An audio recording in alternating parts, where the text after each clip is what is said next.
You're listening to the Faith and Other Oddities podcast, brought to you by the Raven Creek Social Club, where we talk about faith and other oddities. For questions, comments, or to be part of the conversation, join us on Facebook, Twitter, and Instagram, where you can find us at Raven Creek SC. Now for your hosts, Emily Dixon and Nathan Underwood. It happened. It finally happened that we got to take Emily out to dinner as a thank you for all of the time she's watched our kids while in town. It was pretty funny because she was explaining to our oldest that she was going to go out and we were going to have a babysitter, and our daughter just didn't quite understand. She's like, "No, Aunt Emmy's here. She's supposed to stay while Mom and Dad go out. We're breaking protocol here." And with your kids, that's just not something you do. No, it's pretty funny how they get something in their head, and that's the way it's supposed to be. And I think that's true for a lot of kids. But you'll see, that's where I think I had it kind of easy, because my kids were so used to crazy single mom schedules that they would have been like, whatever. Okay, yeah, sure. But yeah, we did get to go to Benvenuti's, and yep, it was amazing. Yes, if you're in Norman, come check it out. Go check it out. One of the best restaurants in town. One of the best restaurants in Oklahoma, probably. Yeah. Yeah, it's fantastic. Fortunately, we had Mickey and I had some gift cards, and it was enough to cover the meal, and so that was nice. And the salad I got, what was it? The Carpaccio? Carpaccio. I'm not sure exactly how to say it, but my goodness. Yeah. I mean, it was, yeah. I just kept like making obscene noises during the whole time I was eating it, because it was so amazing. And she posted a picture of it on our Instagram, so you can check that out. It's delicious. Yeah, and like I love the salad, and that was probably the highlight of the meal. But then I got the frutti di mare, which was a seafood dish with it had a tomato-based sauce on it, and normally I'm like kind of iffy ordering those out because those can really go bad really quickly as far as flavor profile. Perfect, spot on, right amount of acid, right amount of sweet, a little bit of heat. It was just, it exceeded what I was expecting. And so it was great stuff. So if you, that could be one of the places that we could go if you decide to support us on Patreon and visit us in town sometime. Join us in Norman and get to see how crazy we really are. But yeah, that was... Yeah, come see us. We'd love to go we always need an excuse for good food. Oh, yeah, sign me up, because I'm thinking the next time, because we didn't make it to the desserts. The food was so amazing. Oh, and the appetizer, what was that again? The fornarina. Oh my goodness, they bring it out and it just looks like a little lump of dough that's been baked. Yeah. And then you tear into it, and the cheese and the truffle oil all come out, and like I'm got the focaccia bread that's served at the table, and I'm like getting all the little drips of the cheese and olive oil off the board, because you don't waste that. I mean, it was, so I mean, I'm probably not going to need an excuse, but I would appreciate one so I can keep Ty happy. And anytime you can justify that kind of expense. Yeah, I'm thinking next time, okay, appetizer, salad, and dessert. We can do that. I'm thinking that's because we didn't even make it to the desserts, because it was so amazing. Everything else was so good. But yeah, and Mickey said they had an excellent creme brulee, which is like one of my Achilles heels. And their tiramisu. Oh dear Lord. I've had their tiramisu. It's ridiculous. I love a good tiramisu. I would have said we needed to sit there for another hour so food could have settled if I would have realized there was tiramisu. Like I love tiramisu, but I didn't know that tiramisu could be better, that much better than it already is. I mean, it's so good. Okay, I'm like, forget the icy streets that we have today. Let's just go. No, it's fantastic, and we're raving because it was good. We have no association with them as far as they're not a sponsor, but man, they make some good food. We just like to talk about stuff that we like. Well, and excellence. We're always fans of excellence, and I think they did really well. And because if you go, it's a nice restaurant, but it's not a stuffy restaurant. Yeah. Our service was great. I've never had bad service there. It was a full package, and so I think that they've done a great job in presenting and in following through with the presentation. It's not an empty presentation. So yeah, definitely check it out. Yep. All right. So enough about food, because I know what happens when we start talking about food is we just keep talking about food. Yeah, sitting here getting hungrier and hungrier. I just finished breakfast, so I'm good for a while. But we should get on it. So we left off last time with several deaths. We had the death of Rebecca, the death of Rebecca's spade, Deborah. I'm sorry, the death of Rachel, the death of Rebecca's nursemaid, and the death of Isaac. Yep. And so we kind of that era has closed. The Abrahamic Isaac era is over. Jacob's really moving. I mean, he's already been kind of center stage of his own story anyway. Yeah, for quite a while now. But he is officially now the patriarch of the family. Mm-hmm. And then we talked about how chapter 36 was so boring we weren't going to talk about it. And which is the generations of Esau. And we talked about, we didn't break anything down, but we did talk about it was important that it was there. Right. Because they are still players in the game, and they will continue to be players in the game all the way through the Davidic kingdom. Yeah. Yeah, for a little while anyway. Yeah. So now we're starting to get into Jacob's sons. So he's got 12 of them. They go on to father the 12 tribes of Israel. And there's some twists and turns in here. All the sons are main characters for a little while, but from here out, the main focus is on Joseph and a little bit on Reuben, Judah, and Judah. Mm-hmm. Those are going to be the three main guys the Bible focuses on through the next chapters. Yeah, and really we don't hear a whole lot about the individual stories of any one of them, other than these three. But I mean, seriously, you've got to take into account any kind of time you're writing a narrative with 12 leading characters, that just... Well, you're going to go with the ones who have done the most interesting things. I mean, here's a fun example from our personal experience. Our grandpa had 11 brothers and sisters. Not 11 brothers and 11 sisters, but 11 siblings. Yeah, he was he wasn't child number 12, but there were 12 children. But there were 12 children, and there were 2 sets of twins. Mm-hmm. So we always heard about them. And then... identical twins. Identical twins, yes. 2 sets of identical twins. So, we often heard about things that they did. And then we often heard about, within the twins even more, we heard about Uncle Billy and Uncle Bobby. We are not making this up. Uh-huh. That's what their names were. And the girls were Nettie and Betty. That's true, yes, Nettie and Betty.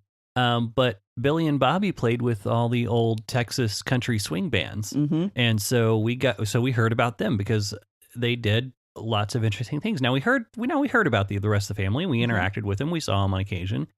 It wasn't like we were too good to... No, not at all. But those are the ones we heard the stories about. So, if you got 12, with our family, we knew of Grandpa and a lot of his exploits. Uncle Bud was another one. Uncle Bud, then we heard the more interesting stories, and the rest of them we weren't unappreciated. It's just, this is some cool stuff that goes on in our family narrative. Yeah. And I think when you got large families, I mean, there's always somebody who's out there just making life happen, doing the daily grind, who don't get nearly as much press as they should. Yeah. And that's true. And now, as evidence of our story, just so you know, if you go to Wagner, Oklahoma, you will find a sign that says Wagner, Oklahoma, home of Bob Cobb. Mm-hmm. And he's in the Oklahoma Country Music Hall of Fame. Yeah. So he's one of our relatives. He's a real person. There's physical evidence that's public. I promise. Billy and Bobby, true story, twins. Yeah, they were the youngest boys of the family, and Nettie and Betty were the youngest girls of the family. And so, and the other one we heard about, and we've got to throw this in because this kind of helps sum up our family a little bit. We had an Aunt Naoma who had hair down to her knees, mm-hmm. always wore it in a bun, but she was notorious for doing things that you didn't expect. I mean, she looked kind of like the little granny on Looney Tunes Yeah, with Tweety like- Bird. And I mean, from the time I was little, she looked like that. So, but she broke her legs broke one leg water skiing at 65 or something like that. It was the first time she'd ever been water skiing. The guys in town were like, "Hey, Aunt Naoma, Grandma, do you want a ride home?" And they would offer her a ride on the motorcycle, thinking they were joking, and she would like jump on it. And so, yeah, so she was an adventurous person. Yeah. Well, was it for her 90th birthday? Like the one request she had is she wanted to go back to her family home and slide down the banister one last Yes. time. And I can't remember if it was her 90th birthday, but it was something like that. Yeah. So, and and people made it happen. And so, these are the stories that get told around a family table and get told to the next generation, and the kids get to hear about it. And especially now when we going with Joseph, it's early and your child is up early all the time. So my brain is not functioning yet. I'm going to blame the child. But when they do get up early, and they don't like anyone else sleeping. Yeah, I asked the youngest one, "Is it your job to wake everyone up?" Yeah. So before sunrise. But anyway, when we get with Joseph, he really does have this unique narrative. As a matter of fact, he was even in some of the Talmudic and rabbinic writings. You'll find this discussion that he is actually the prototype for the Nazarene. Or the Nazarite, not the Nazarene, sorry, the Nazarite, which in Jewish culture is somebody set apart for a specific purpose. Does that have anything to do with Egyptian fashion and the fact that everyone shaved their head, plucked body hair, and things like that? I don't know, but that would be interesting to see if there was any interesting tie-in. kind of carryover. Yeah, because when probably the most famous Nazarite is Samson. Right. And so when you took a Nazarite vow, you would cut your hair at the beginning of the vow, declare your vow, offer a sacrifice, and then you would abstain from certain things like wine and grapes during this time. Honey, yes. I'd forgotten about that. And then you let your hair grow the entire length of time it took you to work at fulfilling the vow. Mm-hmm. And it wasn't until the end of the vow that you would cut your hair. And so this is the reason why Samson, the long hair giving him strength, is because he was actively pursuing the vow his parents had made for him to God. At least in some fashion he was. Yeah. Now he's going to be fun to get into his story. That's way too much breakdown today, but it is interesting in Acts. And I don't have the exact verse. Paul, when he returns to Jerusalem, goes to the temple and he gets a haircut. And so this has led a lot of scholars to think he had taken a Nazarite vow. Right. Doesn't it say because he had fulfilled his vow? Doesn't it say that in the text somewhere? I don't remember. But I don't remember if it's specific on the vow. I didn't plan on going off on this, but somehow but I remembered that Joseph, I don't even have it in my notes, but I remember Joseph was considered the prototype for this. So, okay. And it was because he was set apart. Real quick trivia piece on that. Some of the writings on the Nazarite vow says that if a woman made a vow in order to be a priest, to serve as a priest in the temple for a year, no one could stop her. That's how highly these vows were looked at. Well, and that's very interesting because we tend to look at the priest the temple system as being exclusive of women, and they could not break through the glass ceiling there. Well, granted special circumstances, but at the same time it wasn't completely excluded. Right, and excluded is the right word because one of the texts actually says that women are excused from service, not excluded. Mm-hmm. And so there's a big difference between being excused, and mostly it was just due to the things women go through, childbirth, and the fact they would be unclean during their periods to work in the temple. And so for these reasons, they were excused, but not necessarily excluded. So anyway, there's your free bit of information for the week. It's kind of like being told you don't have to be part of the draft. Yeah, pretty much. So Joseph, man, Joseph. He's a brat. Let's just get that on the table right up front. and I guess I'm always pushing back when I see somebody that the church has kind of praised to the point that we've forgotten their faults. Right. And that irritates me. I like to know that people are valued or understood for who they are. And so, yeah, I know Abraham was kind of a jerk. Joseph is a brat. Jacob is messed up 7 ways to Sunday. Mm-hmm. And Jacob was a liar. Yeah, only one who actually got it right was Isaac. And we don't have anything about him because he's the one doing the daily grind. But he still apparently screwed some stuff up. But that's fine. Yeah, but I mean, it wasn't enough to make an interesting story. There's only like one instance where it's actually an interesting story. Yeah, that's fair. So, I think most of us know the story because it is the most complete story in Genesis as far as kind of this whole progression. Mm-hmm. And it is, for the most part, very kid-friendly, unlike some of the other stories that we've told. To a degree, when we talk about Potiphar's wife, that's not... but that was kind of easy. That one's not really explicit. I mean, we could... But anyway... I've heard it, she just wanted to kiss him. And so, they take it down for the kids. And so you can kind of soften that one. You can't really soften the rape of Dinah. Right. So I remember flannel graphs to this one like vividly. And also you've got the great Technicolor coat. So sure. It lends itself to that kind of kid-friendly illustration. And we really don't know a whole lot about the coat. That's probably the biggest thing. Okay. Although Joseph? I don't really want necessarily to plant the idea of being able to sell a sibling to my kids. I mean, I know how they are. I love my kids, but would be the oldest, we'll fix that. Okay. The oldest would, she probably would have sold the younger one by now. Yeah, I can see that. So, Jacob, he's got these 12 kids. We already know that he has a favorite wife, and that favoritism carries over to the sons. Joseph and Benjamin are full brothers. That's going to be an important part of the story later. Mm-hmm. But there is this favoritism for Joseph as the oldest one of Rachel's sons. And I really think that Jacob expected Joseph to be the one who carried the torch after him. Right. I don't think he expected any of the other sons. He had grown up. You got to remember his story. His uncle had been cast out, Ishmael. Mm-hmm.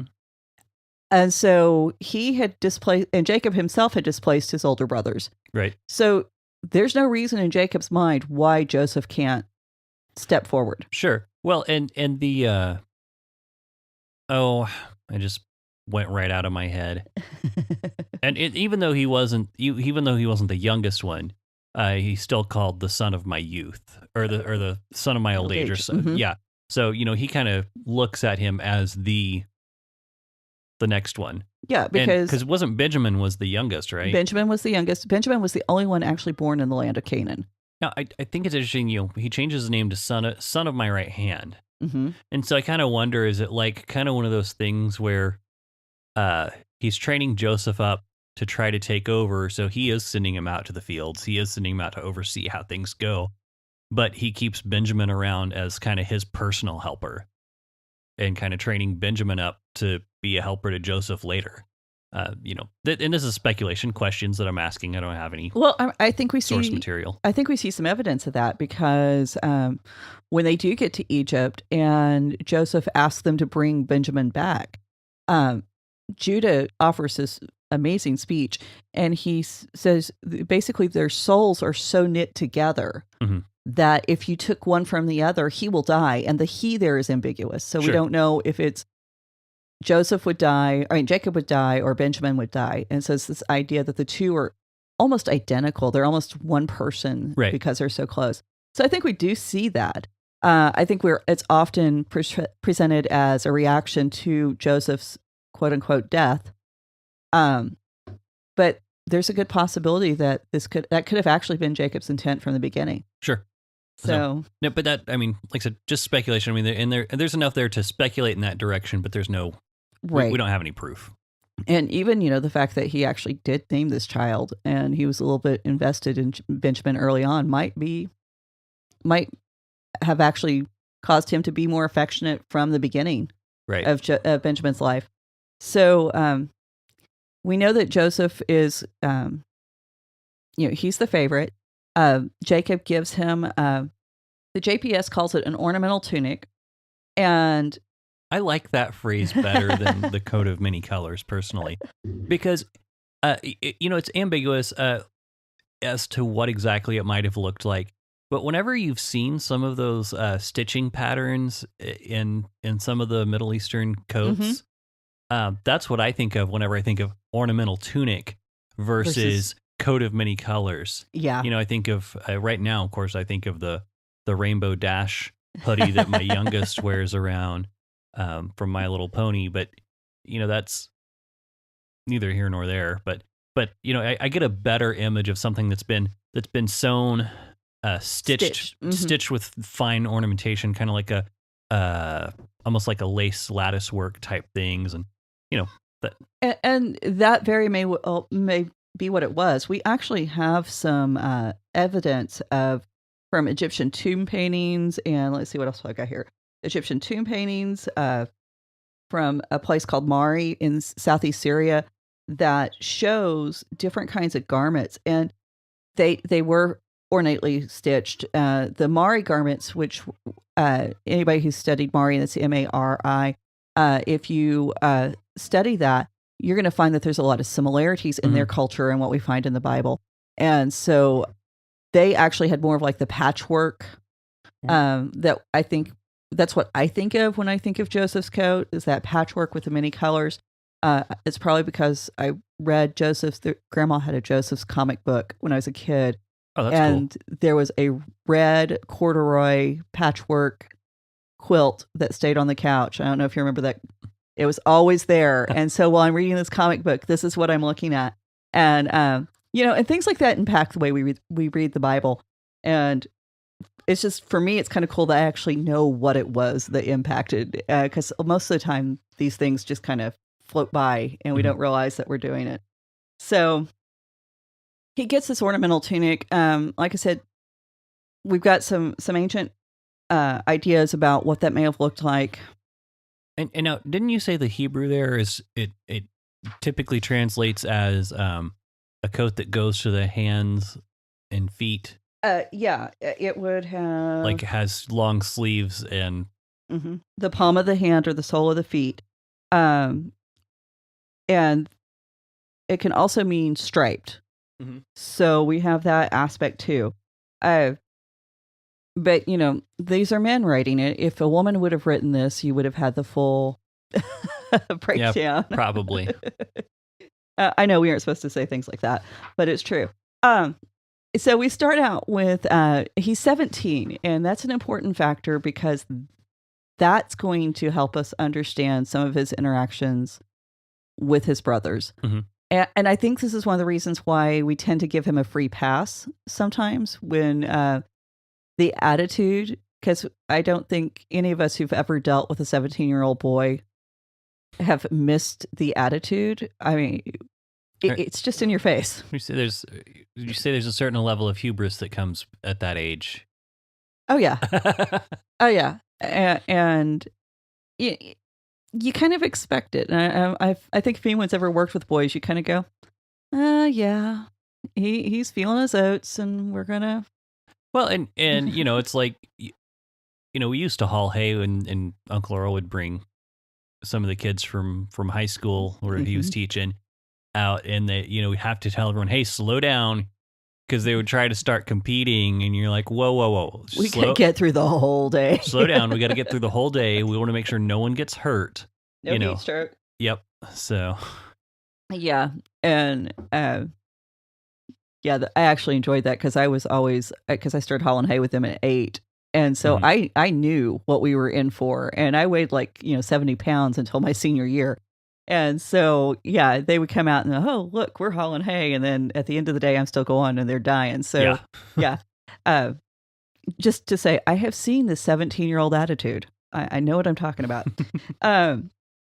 So his brothers are obviously upset that dad has a favorite. That's just normal. I think even in families where there's healthy, good, functional relationships, when one sibling seems to be the favorite in that moment, even if there is a fairness overall, it's still hard. And matter of fact, the brothers, 3 times the Bible says they hated him. Yeah. I mean, like straight up, drive it home. They hate him. And it's interesting that they hate Joseph. They don't seem to have much animosity towards her father. It's all directed at their brother. Yeah, it's kind of funny because there's a footnote in the study Bible. I can't find it right now, but it was basically that, it says they couldn't even say a kind word to him. And it basically, it says, or it's possible it could be read, they couldn't even say shalom to him.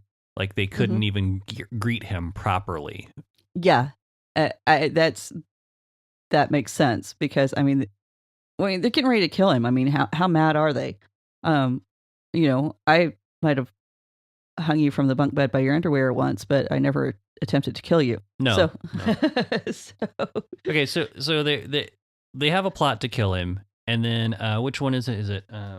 Okay, well, we need to back up because first he tells them of the dreams. Oh, right. Yeah, let's talk about that. Yeah. So he tells his brothers, and this is Genesis 37:5.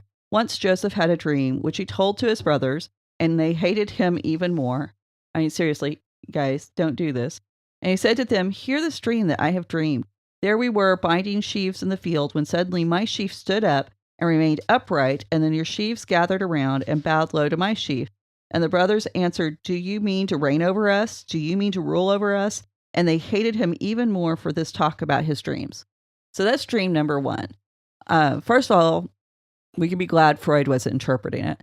But the fact that the brothers immediately say, hey, this is what it means. And Joseph doesn't interpret it. Right. The brothers do. So there's this set language of imagery and archetypal understanding that's already present in the culture. And so that's probably what makes Pharaoh, and I know I'm jumping ahead here, but I think most of us know the story. There's no spoilers here. When Pharaoh needs somebody to interpret his dream, that it's more frustrating to him that nobody can. That would make sense. So then the second dream he has, this is verse 9. He says, look, I've had another dream. Okay, brothers, one dream, tell the brothers hate you. So let's go back and tell them a second one. Well, I mean, if he is 17, you kind of get that attitude of like, well, you know what? You can hate me all you want. And, the hater's gonna hate business, like, right. And I hate to use that phrase because it sounds cheesy. Like I feel like I'm trying to be because you're not 17 anymore. Yeah, and I feel like I'm trying to be a youth pastor saying it that way. But that's kind of the attitude of we're just gonna like, keep my head up, keep going because God told me. And yeah. And the thing is, what's interesting is I don't think it's ever clarified that God sent him these dreams. I don't think it's attributed to any other source. Right. But how does Joseph even know? Sure. So, because we have dreams being sent the whole time, this is part of their culture. So how can we trust a dream? And matter of fact, throughout the Middle East, there's this idea that unless you had a dream 7 times, then it wasn't going to happen. It was that 7th time that just kind of drilled it home and said, yes, this is definitely a prophetic dream. So I did not know that. I didn't either until I read some of the Jewish commentary. Okay. So this other dream that he has, verse 9, and he says, look, I've had another dream, and this time the sun and the moon and the 11 stars were bowing down to me. And when he told this to his father and brothers, his father berated him. What, he said, what is this dream you have dreamed? Are we to come, I and your mother, which is interesting because his mom's dead, and your brothers, and bow low to the ground? So his brothers were wrought up at him, and his father kept the matter in his mind. This is, oh my, there's so much going on here. Okay. So, number one, he has a dream that this time it includes his mom and his dad. So his mom's dead. Mhm. And so this is one option, is that he's actually having the dreams before she dies. Mhm. And because we talked about that chronological order is Yeah. We don't really. Yeah, the timeline's a mess, and we don't know when exactly things happen. Yeah, but we do know definitely she is dead by the time they go to Egypt. Sure. So this dream can never be specifically literally fulfilled. So that's kind of interesting that there is that disparity. This hacks the brothers off more, but this final line, and the father kept the matter in his mind. Now, this actually reminds us of another passage in the Bible, but it's New Testament.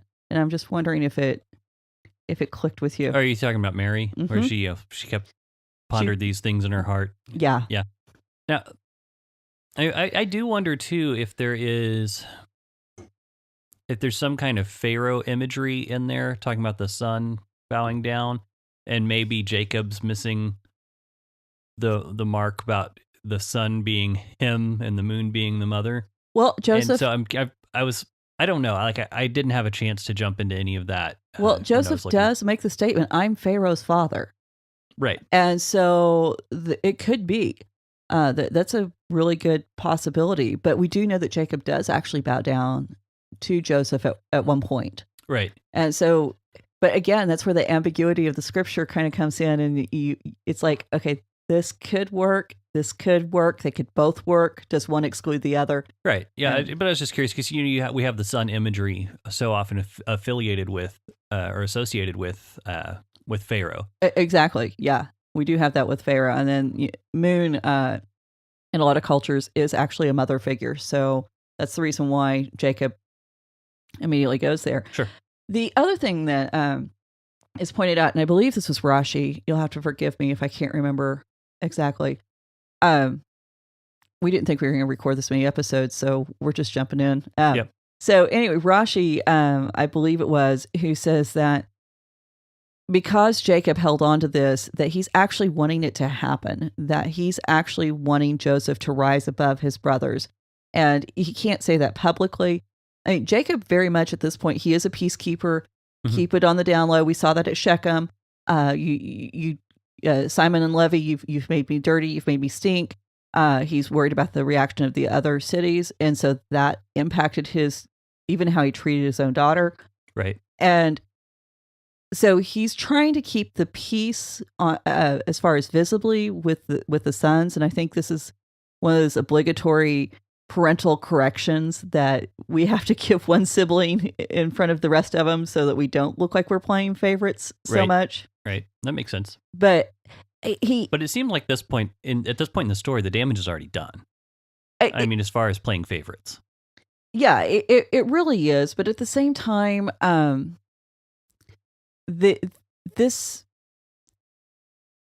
Jacob's really trying to build, he's promised God he's going to build he's going to build a house, he's going to put this family in it.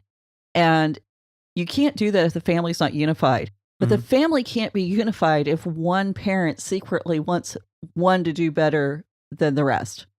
And so even with this, there is this discord that Jacob is inadvertently, or maybe intentionally, keeping alive. Yeah. I don't think he's trying really, honestly. We'll get to why in a little bit. One of the other interesting things about Jacob's statement here, "Will I bow down to you?" That is often a sign of, I've wronged you, and so I need to bow down and ask your forgiveness. We see that when Jacob returns to Esau. Right. And so, it's almost like Jacob's asking him, where have I wronged you? I Sure. haven't wronged you. I'm not going to bow down to you. Well, that makes sense. I can see that. And it's the wording's mirrored there from Esau. It's pulled directly from the Esau account. So the brothers went to pasture at Shechem, which is interesting because remember, Shechem was the first place that we actually see brothers acting like brothers. Yeah, and Now, was this also where Jacob had bought the land? Yes. The same area? Jacob had bought the land, and then the boys had gone in, and Simon and Levi, and had plundered the city and in defense of their sister. So that was the first time we saw a family really acting like a family. So the fact that Jacob goes to Shechem, there's some significance to this, that Jacob sends Joseph to Shechem. Mhm. There's some significance in this. And I think this is kind of a literary device here that we're looking at. Go back to the place where siblings and brothers and sisters took care of each other. Find your brothers there. And so might be reading a little bit much into that. Yeah, so I don't know that I buy that, but if you want to think of it that way, go ahead. Well, I mean, I don't think it hurts the story. yeah, well, and I don't think it contradicts. And a lot of times when we're looking at this extra stuff, you have to ask, does it contradict anything? And to me, that's not something that contradicts. But when he gets there to Shechem, nobody's there. Right. And this is a really interesting part. As much as I had read different stories about Jacob, that stupid comic book, I've seen the flannel graphs. Verse 15, the end of 14, beginning of 15, I'm going to read this. It says, when he reached Shechem, a man came upon him wandering in the fields. And the man asked, what are you looking for? He answered, I'm looking for my brothers. Could you tell me where they are pasturing? The man said, they have gone from here, for I heard them say, let us go to Dothan. And so Joseph followed his brothers and found them at Dothan. So a man, an Ish, found him. There's no name. There's no explanation of why he's there. There's just this, they went that way. I mean, that's all there is. Now, we just saw Jacob wrestling with an Ish. And when Jacob wrestles with this Ish, we later find out that Ish is the angel of the Lord, or embodied God. Right. And the Jewish commentators actually picked up on the presence of this Ish, and the fact that he's not named. Yeah. He's just in the story and out of the story, just like every other time. Yeah, he's just, and he's like, any other time you've got somebody looking for somebody, it's like, okay, so they went here, they weren't there, so they went there. There's no guide, no magical guide that appears. Right. So the fact that this detail is included has led a lot of the Jewish commentators to actually say this was Michael. This was an angel. Mm-hmm. And if you remember when we talked with Isaac and Rebekah, when Eleazar goes to get Rebekah, and Eleazar in that chapter alone has no name. And the unnamed person, the unnamed servant, the unnamed man is a representation often of the Holy Spirit. Sure. So I think when you compare those together, I believe this is divine intervention, that God was pointing Joseph in the right direction. Yeah, I can see that. So the brothers see him from afar when he starts to approach. The last time we had a place seen from afar was Abraham getting ready to offer Isaac up. Okay. And he saw the place that God was to show him from afar. Mm-hmm. And this becomes the Makom. And we talked all about the Ha-Makom, and we talked about it with Jacob also. That's in a previous episode. Sure.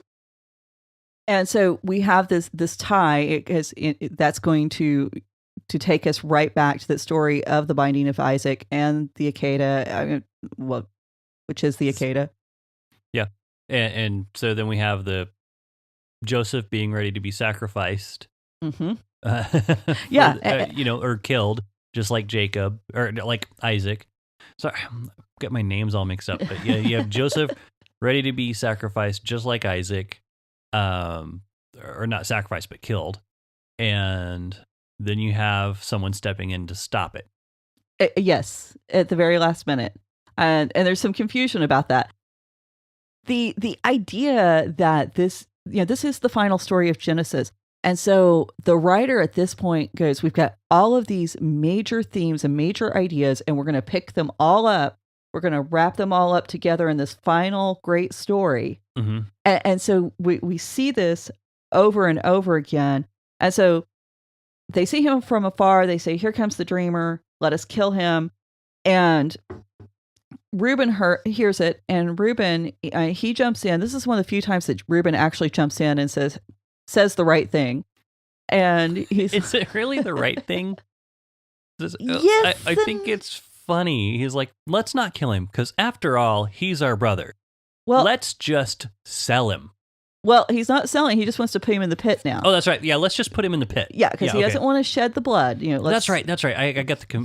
Yeah, you're thinking of Judah. Right. Yeah. And it is the right thing, because the last part of verse 22 says, intending to save him from them and restore him to his father. So Reuben was like, okay, if I can just stash him away long enough for him to cool down. But the other thing is, though, the brothers were just going to put him in the pit and leave him there, because they said, let's not lay our hand. He says, because he entices them by saying, let's not lay our hand on him ourselves. Yes. Let's not actually do the killing, but we'll let him starve in the pit. Yeah, well, actually, because that's what they were planning. Where there is no water. That's the part that's included. We're going to put him in the pit where there is no water. Who else is in the desert without water? Israel for a while. Ishmael. Oh, Ishmael. Okay. So now we're tied back to Ishmael. I was thinking into Exodus, but now we're tied. Yeah, I got you. And so the writers, like, we've got to get here. We have, a matter of fact, that kill him is the same word of Cain and Abel. Okay. And so like I said, it's just amazing if you go through the story and you start pulling things out. And in case you missed the no water thing and the connection to Ishmael, when you get, that is verse 24, when you get to verse 25, and they sat down to a meal, the brothers. Looking up, they saw a caravan of Ishmaelites. Mm-hmm. So you can't miss it. And the writer wants you to see this. And Ishmael was the one who was cast out. Isaac was sacrificed. Ishmael was cast out. And so at this point, Joseph, he's encompassing both those ideas of the killing and being cast out. And we talked about how, Abraham was manipulated kind of the circumstance to get, he thought he was going to cast out Ishmael for a little bit, and then Ishmael was going to come back, and almost killed Ishmael in the process. The Bible gives us a very interesting descriptive list of things that they sell. I'm not going to read it, but the point of the list is they dealt in high quality merchandise. Mm-hmm. These are not little tinkers running around the edge of the country.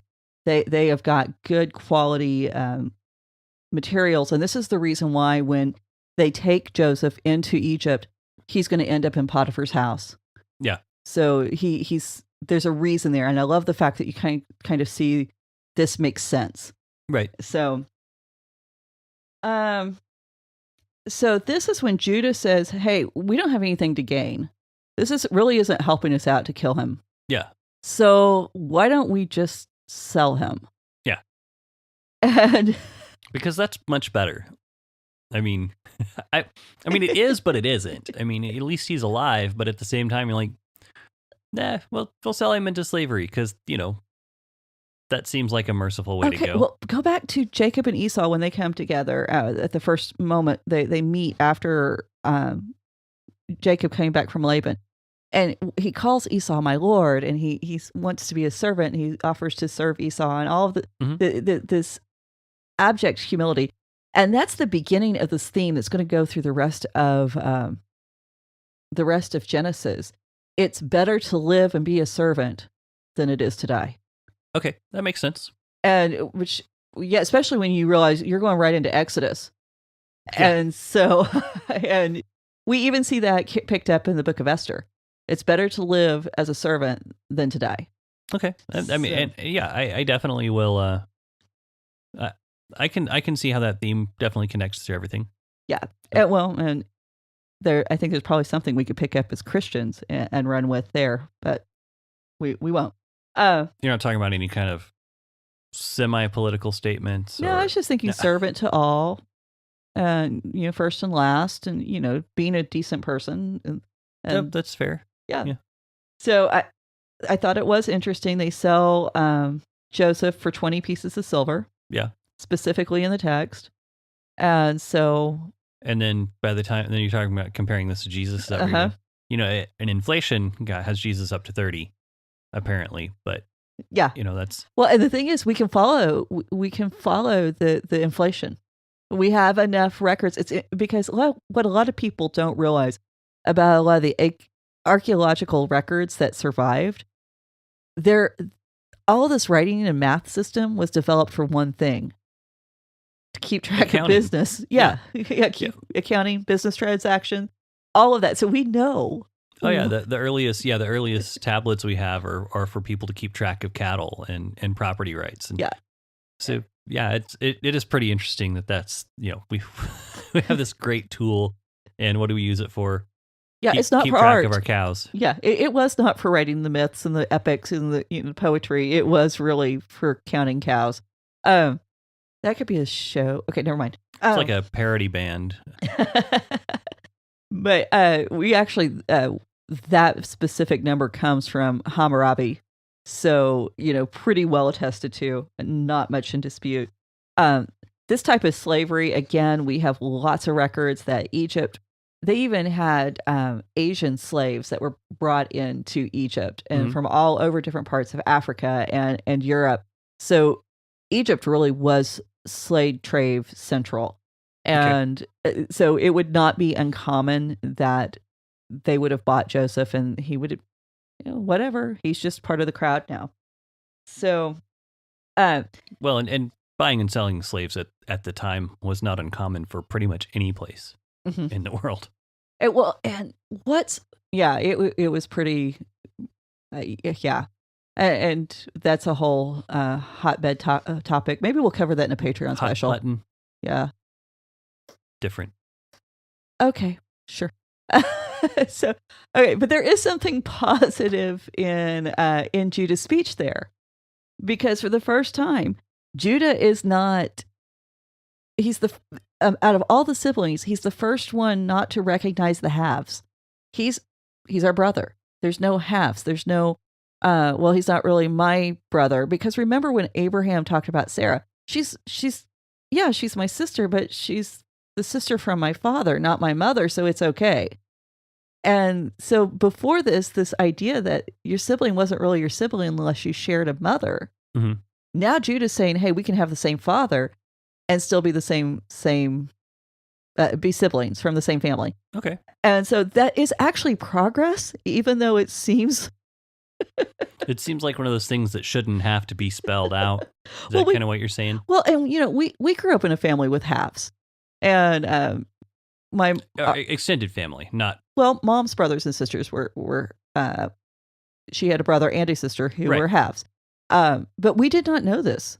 I mean, that was just whatever. It was never addressed. Yeah, they were just part of the family, and just like any other part of the family. Yeah, so we don't even really recognize it. So Reuben goes back to the pit. He's gonna rescue Joseph. Joseph isn't there, and because evidently the brothers did this without acknowledging him. And Reuben has a meltdown, and but it's very interesting. His response is, now the boy is gone, what am I going to do? Right. There's no, oh no, they've killed him. How horrible. They shouldn't have done this. It's me. I have this image of the movie Hook. What about me? What about me? What about Smee? And so, but okay, so here is the key 100% turning point of the story that we've got to hang on to, or next week's episode is not going to make as much sense as you're going to want it to. Well, is this okay? So Judah goes. Reuben goes back to the pit, finds the pit's empty. They don't. He doesn't know what's going on, what they did with Joseph, and so the solution is to take his coat. Is this where you're talking about? Well, okay, and it's not Reuben who does it, because it says, after Reuben says this, then they. So now we're going plural. So now we're back to the brothers as a unit. I didn't say Reuben's solution, but I said the solution. Well, I just want to clarify. Yeah. The solution was to, take his coat, kill a goat. Kill a goat. Dip the coat in the goat's blood, and then return it to Jacob. There's so many names. Take it to Jacob and say, hey, and basically it's can you identify this? If you can identify this, Please identify. Yeah. Or please examine. Please examine. This must be our brother's coat, and we're going to present this as evidence that he was killed by a wild animal. And now is this where we want to talk about the shepherds and where if a sheep's killed by a wild animal? We can. Yeah, let's go. Let's add that in. Because when you hired people to watch your sheep, if you own sheep and you don't have time to watch them 24/7, obviously, and you have a hireling who, if a sheep's lost on their watch, it's up to, if it's killed by a wild animal, it's up to the hireling to bring the bones and the whatever remains of the sheep before the owner to say, examine these to see if they were killed by a person or if they were killed by a wild animal. And because you can tell if someone uses a knife to strip bones or if it's done by just an animal trying to eat whatever it can pick off. Well, and even tearing skin. That's, and if you've never had the blessing of getting to examine the remains of an animal, when you see an animal that has been savaged by another animal, there's no doubt. Right. There's just none. And it's because now you got me thinking there's another connection here that I'm going to have to look up between recording this episode and next episode, because Hosea actually talks about how Jesus will return even for the 2 legs and the piece of an ear. And that the idea that a shepherd would put their life on the line for that. Well, I mean, of course, Hosea is not talking about Jesus. He's talking about God, but then we get into the whole shepherd thing. And sure. So Hosea is very specific. You've got to find that. You don't leave any part of it's not just the lost sheep. Mm-hmm. It's any part of the sheep that might be lost. And so we're moving into the shepherd metaphor and symbolism that's going to carry over, through Jesus, but we obviously see it with David a whole lot. Mm-hmm. And this idea of care, and I think people don't realize how much, these sheep, they weren't like we do sheep today. Right. They aren't out in the back 40, you drive the pickup through. Yeah, they're all still Count here. And make sure they're still okay. Yeah. Yeah, they're right there by your tents when you're sleeping. If you're in a tent, each of them, you can look at their faces and, oh yeah, that's Molly, Sam, and Drew. My apologies, Molly, Sam, and Drew, if you're listening. But that's there's a certain connection that we miss. But this also connects us back to the Akeda, and where's the lamb? Where's the sheep for the slaughter? And we wind up having a ram there actually. And then, but we have something kind of also subversive there too, is because in the Akeda, there's the sacrifice where we didn't expect it, and then you have Reuben returning, and then where he was expecting something, it's gone. So you have kind of a flipping of. But we also have the lamb, the goat being killed on behalf of Isaac, and Joseph. Now I've got mixing up the names, and so the kid is kind of killed in his place, just like we had with Isaac. Yeah. So there's this. You can start to see that this storyteller is really good. Yeah, you don't get to be this good of a storyteller overnight. And I say this as someone who's written books and read a lot more. But to tie all these things in, it's done so well, and I don't think we appreciate how well it's done.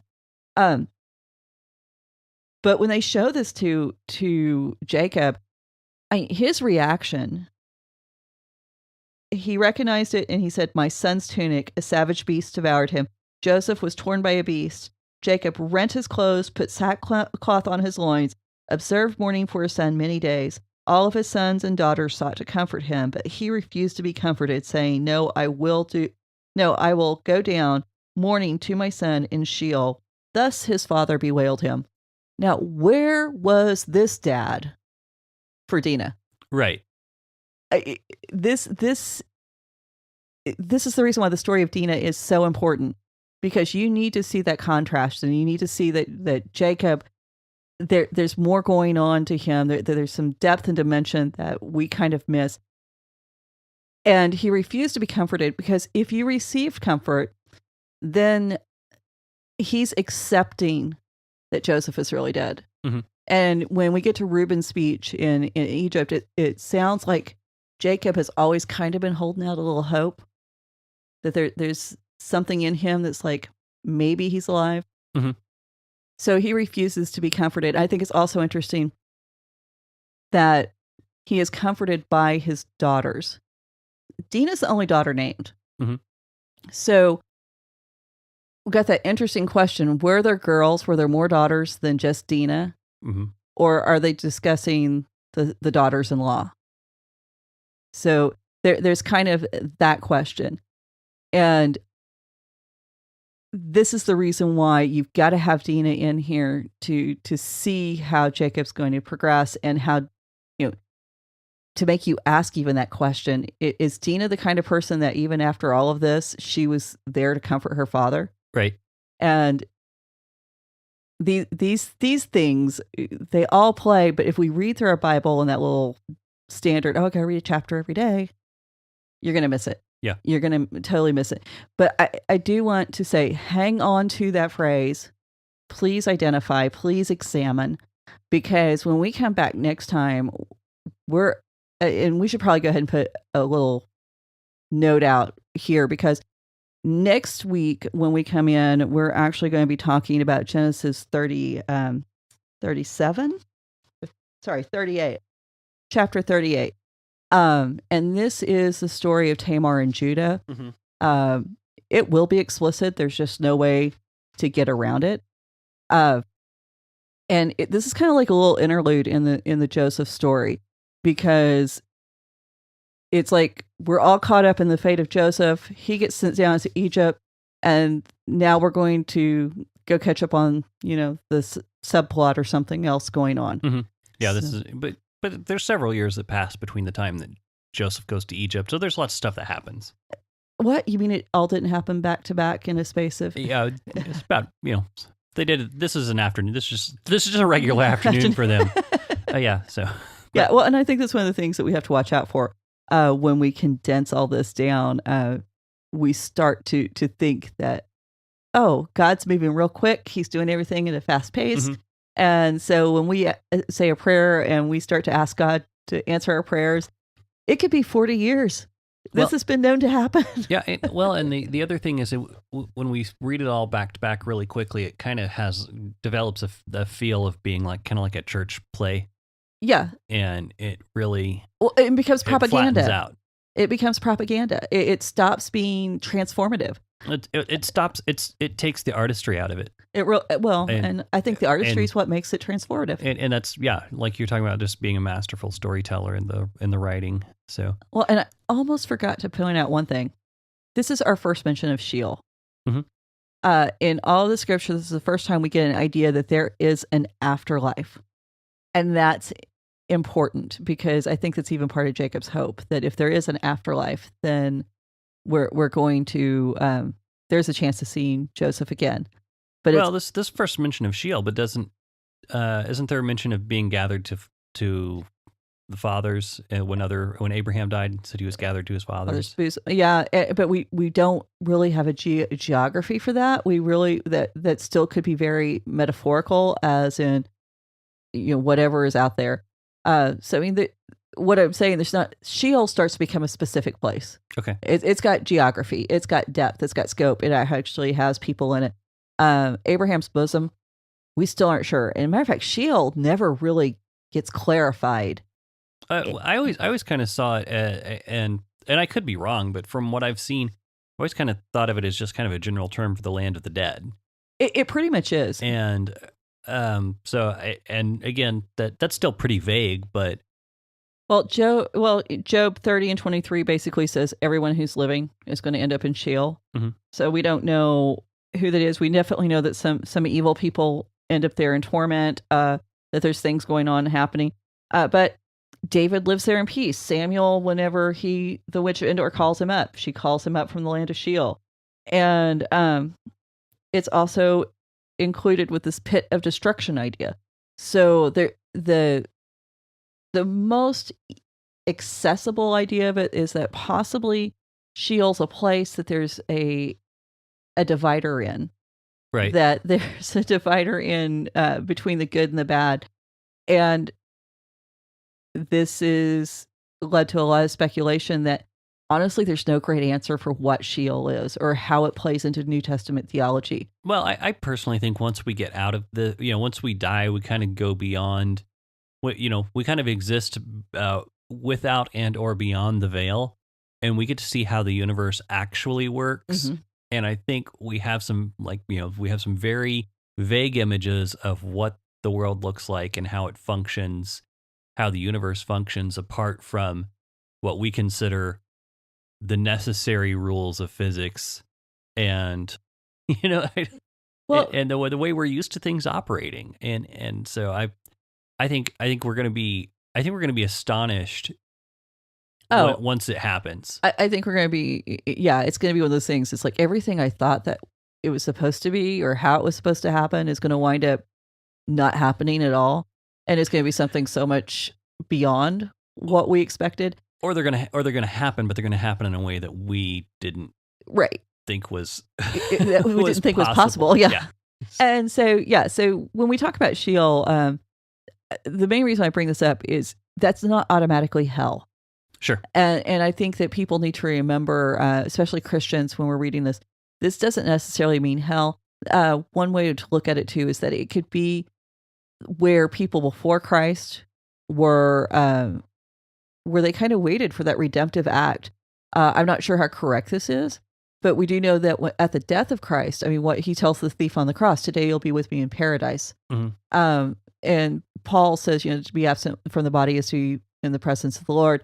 And so there is some kind of tension between these ideas, because in the Jewish theology, you weren't going to heaven. You were going to be restored to the Garden of Eden. Mm-hmm. And we even get into that in the New Testament with the new heaven and the new earth, and that we're going to still be here. So that is a huge question that we would need to study more to really get into. But I did want readers to realize Sheol's not hell. Well, and hell's actually, it's an imported word. Right. It comes from its actual origins is in the Norwegian folklore. Yeah. And we actually get the word and a lot of imported imagery of hell from that, but that's a whole nother topic. But I want to throw that out there. Enjoy looking that one up until because even Hades, which is the Greek word, gets translated a lot for hell. Yeah, and Sheol in some translations. Mm-hmm. I've seen Sheol translated as hell in some translations of the Bible. Yeah, because Hades, it was not hell like we think of it. Thank you. That medieval would be Tartarus. Would be that would be the one. That would be the hell like we think of. Right. So this is where all of our terminology gets kind of mixed up, and why we got to be careful with the language we use. So, anyway, but that's what I've got for this week. Yeah, sounds good. Well, that we kind of went way afield at the end, but thank you. So thanks for tuning in. Thanks for I say tuning in. I don't know. Is that real? I mean, it's kind of like sure. It's an old timey phrase, I guess. But same time, same place next week. Yeah, same bat time, same bat channel. But yes, thank you for joining us. Whether you be on YouTube or on the podcast, we enjoy it. We hope you are too. If you like what you heard, don't forget to like, subscribe, and share with your friends. And if you really like what you heard, feel free to hit up patreon.com. We won't complain. That's patreon.com/RavenCreekSC. Mm-hmm. And that Raven Creek SC, you can apply that to just about any place there's social media and find us. And also you can go to RavenCreekSC.com for Raven Creek Social Club. And we'll be glad to see you there. So thanks for joining us. We'll see you next week. Bye. You've been listening to the Faith and Other Oddities podcast, a Raven Creek Social Club production. Don't forget to follow us on Facebook, Twitter, and Instagram. If you like what you've heard, please write us a review on iTunes or consider supporting us on patreon.com/RavenCreekSC. As always, thank you for listening and don't forget to join us next week.